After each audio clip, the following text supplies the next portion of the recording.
guys, I am Myrtle Sarrosa. I'm a cosplayer, streamer, and actress from the Philippines. And today we're taking a deep dive into one of the most anticipated games for this year under our Assassin's Creed franchise, Assassin's Creed Black Flag Resynced. And I've been so excited to dive into the memories of Edward once again. And today, to actually take us behind the scenes of the game, we have the creative mind behind the game, of course, Paul Fu. Nice to meet you, Paul. Nice to meet you. Before anything else, do you recognize me? Yes, you're Anne Bonny.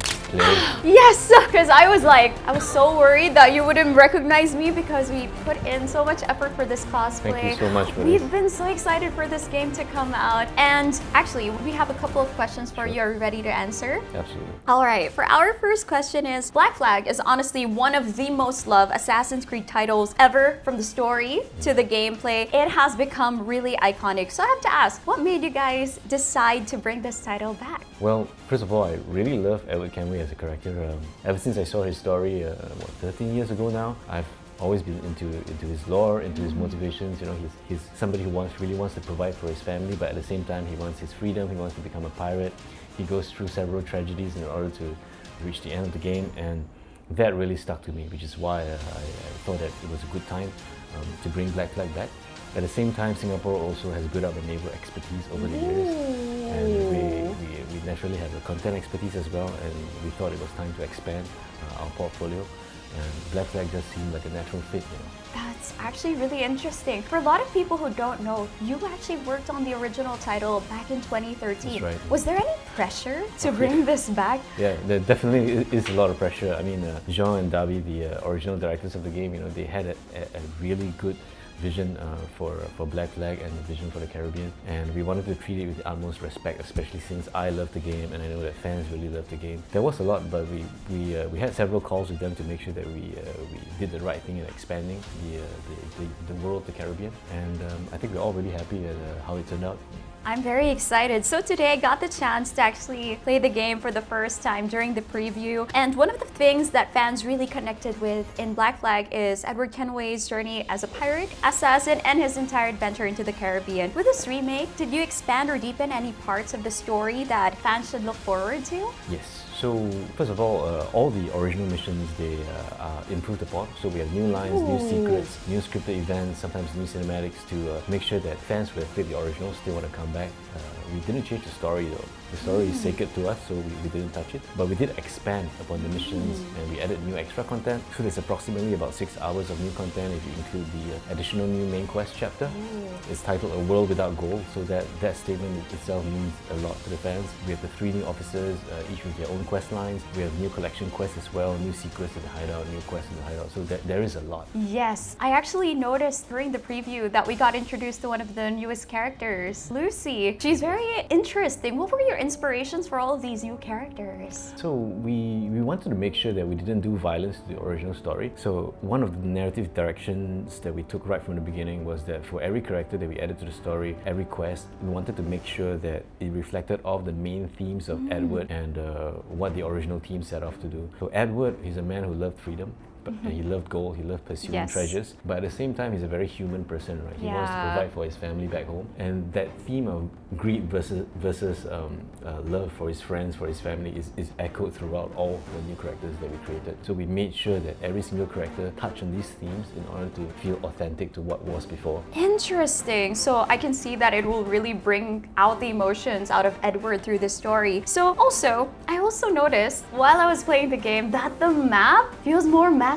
Is there new islands that is introduced into the game? Because I feel like, wow, it has expanded further and further. Yeah, it is. So the map is still the same size. It's still 16 by 16, just as it was before. But the cities, Havana, Kingston, Nassau, and a few other locations have been brought into the map. And these cities also touch in a way. So they have been expanded. For example, in Havana, there's a new northern warehouse. In Kingston, in Nassau, there are a few additional secrets and locations as well.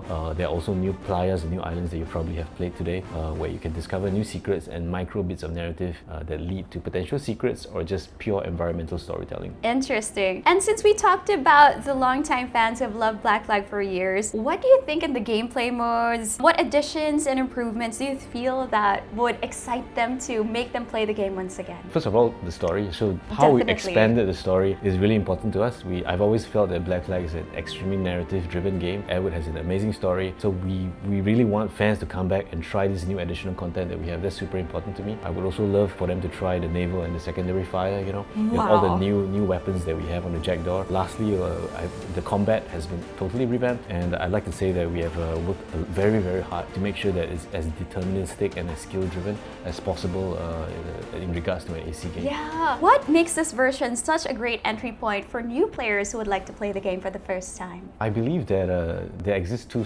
types of Assassin's Creeds, right? There's the RPG ones, which are the modern ones, and the old school ones like Black Flag. Yes. And Resynced is very much like an old school RPG, Yes. old school action adventure game. And we have preserved the linear gameplay sequences, which are the tightly scripted, story-driven missions from the original game that isn't so much of a focus in the modern game. So I feel that especially for fans of ACs, they can come back to Resynced again, enter the world of the Caribbean again, to experience what we have built for them, to revisit the memories that they had from playing Black Flag with an expanded context, new gameplay, new narrative. So that's really what I hope, and we have worked really hard in Singapore for this. And for us, this is a game that's super, super important, and we hope that fans will love it. Oh, I can really see all the effort that you and the entire team has put into this project. Speaking of the showcase, you mentioned fluidity and continuity in the showcase. Can you tell us more about the entire creative process, about balancing that continuity but adding brand new content? As you all know, that new content is always very important for remakes without losing the quality and heart of the original story.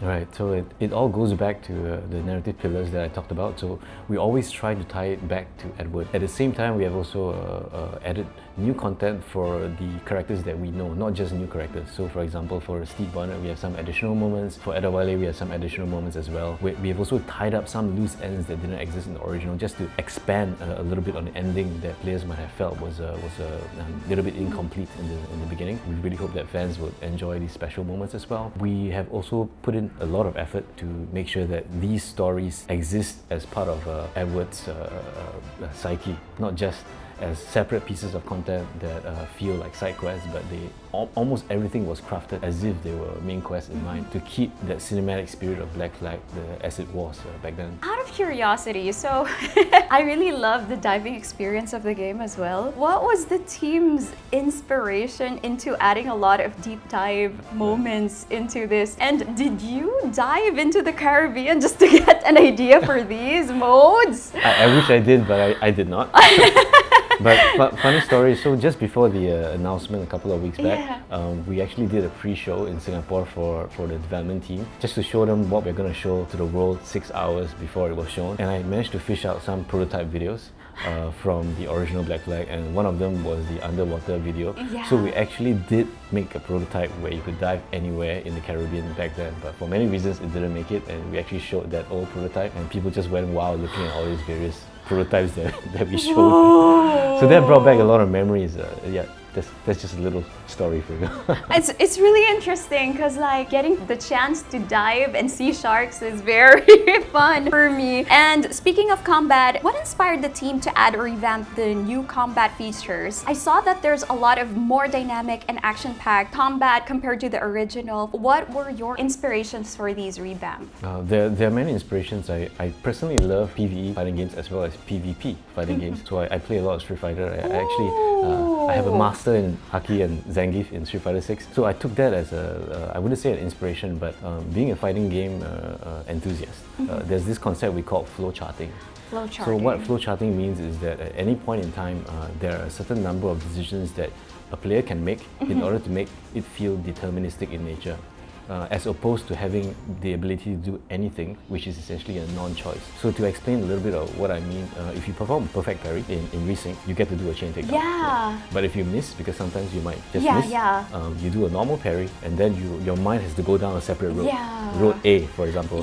And then when you go down this road, you might want to say, okay, I'm going to perform 3 strikes into a heavy strike, and then do a sweep. You know, so your brain constantly has to adapt to these different scenarios, and for us, that's what makes makes a deterministic fighting game, and I'm really proud for the Singapore team to have achieved that. Wow, we really can't wait. And for our last question, if there's one thing that you can say to longtime fans of the original Black Flag and to brand new players who are excited to experience Resynced, what would you like to tell them? So fans, please come to enjoy the new stories they've added to the Caribbean and enjoy the old stories as well. It's a love letter to what we have done in Singapore, and also the rest of the dev teams is we have created a love letter to the original essentially. We love the original vision of Black Flag, and he means a lot to me personally, a lot to my career as well, and I really hope that fans will enjoy what we have put out there. Thank you so much, Paul, for You're your welcome. time today, and we can't wait to play Assassin's Creed Black Flag Resynced and get into the Animus once again, and we can't wait for July 9th. Thank you.